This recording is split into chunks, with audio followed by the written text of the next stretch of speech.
Welcome back to Digimon World DS. In the previous episode, I cleared most farm quests, then visited Chronomon. Having healed from his wounds, he challenged me to combat. After defeating him, he accepted me as his tamer. I have done some off-screen grinding, so now I'm ready to take on the 3 remaining farm quests. So let's get to it. I talked with Mr. Gure, receiving a Digimon Lab, the farm good that grants the highest amount of all species experience. I then digivolve a previously prepared Monzaimon into Bancho Leomon, talking with him to start quest 57. Clean my jacket. He changed from his old dirty jacket, but still prefers that one. So he wants it cleaned by Marine and Jumon of Undersea Drive. I find him at the very end of the path, and he cleans the jacket, not without some complaints at its sorry state though. Afterwards, I deliver the jacket back to Bancho Leomon. I hatch an Omnimon from an egg, talking with him to start quest 58. Sharpen my sword. His transcendent sword is becoming blunt. Ophanimon of Lava River should be able of sharpening it. I take this sword with me to the river, going through the north path first, finding Ophanimon after the warp path. She uses her holy power to sharpen the sword, which I deliver back to Omnimon. Once I make my return to the farm though, trouble has struck. The 7 great demon lords have issued a challenge. They aim to take over the digital world. By defeating me, the Tamer King first, they will have a clear road to doing so. Daemon is the first to fight me.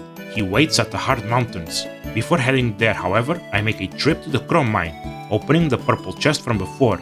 It contains a Berserk barrier. I then go to the Junk Factory to open the purple chest that contains a Berserk sword. I thus take on the challenge, going to the Hard Mountains, finding Daemon where I had previously fought Paihumon. My party has grown much stronger, so he ends up being way too easy. Bellsmon is the next to issue a challenge. He waits at Sky Palace, finding him at the end of the path. Unlike Daemon, who occupied 3 panels, he only occupies 1. Not that it matters much, since he seems to have much less HP than Daemon, as I one-shot him. Barbamon issues the next challenge, straight from the Lava River. I go to the very east of the area so I can warp to the boss plateau. He occupies 3 panels, so I one-shot him with a wide move. Not gonna lie, considering their levels are similar to Chronomon's, I was expecting a bit more resistance. Lilithmon is next. She waits at the Tropical Isles. I face her at the end of the path. She occupies 2 panels, but is an easy fight either way. Leviamon is the next challenge, waiting for me at the Undersea Drive. Seriously? I had just gone there because of the Daemon fight. Anyway, I find him at the very end, as always. Notably, Leviamon is the only Digimon in the game that occupies 4 panels, so wide moves are extremely effective here, though he also has a bigger HP reserve. Lucemon is the next challenger, who awaits me at the core field, at the area Kazuya was in. He's another 2-panel Digimon, which means he's at the lower end of HP pools, so he's one shot. Belphamon is the last challenger. He awaits me at a new area, the Destroyed Belt. He even sends me the address. This area has new wild Digimon that include Black Gulmon, Dark Dramon, Black Mega Gargomon, Metaletemon, Grand Quagamon, and Venom Myotismon. Gulmon's evolution tree doesn't have many notable traits. Dark Dramon is the only wild Digimon that gives Tsunomon access to those who didn't pick him as their starter. Black Mega Gargomon's line gets easy access to strong damage abilities. Metaletemon has exclusive access to the trait that gives the highest money drop boost. Grand Quagamon grants easy access to EX damage 4, and Venom Myotismon is a grindy Digimon to digivolve into, so this wild appearance can be welcome. I find myself in a green recolor of Training Peak. After a long path, I find a purple chest that contains an Axel arm. Then, I go through the warp path to the second sub-area, an orange and blue recolor of Steamy Jungle. After some traveling, I find a purple chest near some vines that contains a master plate, as well as the warp path to the first sub-area, a purple recolor of the Tropical Isles. I find the purple chest by some planks that contains an Aegis. The next screen is where I find the warp to the final sub-area. It looks like some sort of haunted mansion, quite similar to the Dark Farm actually. As I continue along the path, I find Toma and Yoshino. They were beaten pretty badly by Belphamon. Masaru has charged forward to face him. I collect the purple chest here that contains a Valhalla ring, then find Masaru a couple of screens to the west. He was also pretty badly beaten by Belphamon, so the task to defeat him rests in my shoulders. I had digivolved my Cherubimon back to Antilamon before, so I digivolved him here to Chaos Gallantmon. Then take the warp path, finding Belphamon at the end.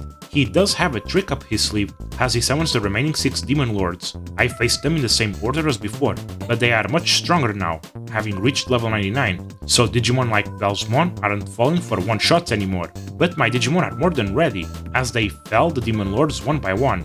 Lilithmon is the first one to deal a strong strike, but it doesn't matter much. Leviamon falls, then Luciamon. Only Belphemon is left. He's quite a bit bulkier than the previous bosses, as even my Granquagamon's damage output is reduced, but my Digimon's massive speed means that Belphemon's strong attacks are very infrequent, and sure enough, he's easily defeated. All of the Demon Lords are gone, but then, all of a sudden, Bellsmon shows up. He's had a change of heart, and decides to join me, turning into Data. He's quite a strong Mega, with a good trait. That squad shows up, thanking me for my efforts. I then return to the farm, where I'm congratulated by both Clavisangemon and Alphamon, who give me a gift. They don't tell me what it is, but it's actually 100% Calumon scan data. Despite being an in-training Digimon, he starts at level 99 with massive stats, and most importantly, the Digi-Intellectia ability, for massive experience boosts. This is it, the true end of this series, all farm quests done. I am missing some of Mr. Gure's items, namely the level 60 Dragon equipment at 147,000 Tamer points, and the Medal of Honor at 999,999 Tamer points. But considering that last one is 9 to 10 times the amount of points I currently have, I think I'm good. Raising Punchaleomon was already grindy enough as it was. I was actually a bit surprised that the Quest 60 boss rush was easier than Chronomon Holy Mode. I did do some grinding between those fights, so perhaps if I had done one after the other, the difficulty wouldn't have been that much different. Not sure.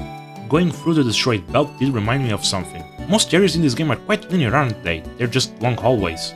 Not much exploration for an RPG, a bit of a weaker point I suppose. To end on a slightly higher note, I would like to comment on the sprite work. Pretty good for the most part. Some Digimon do lose a bit of detail, but others, like Metal Scissormon in particular though, is top-notch, I have to say. Great stuff. Yep, I think that's it. I have nothing else to say here, other than thank you for watching, and I'll be seeing you next time.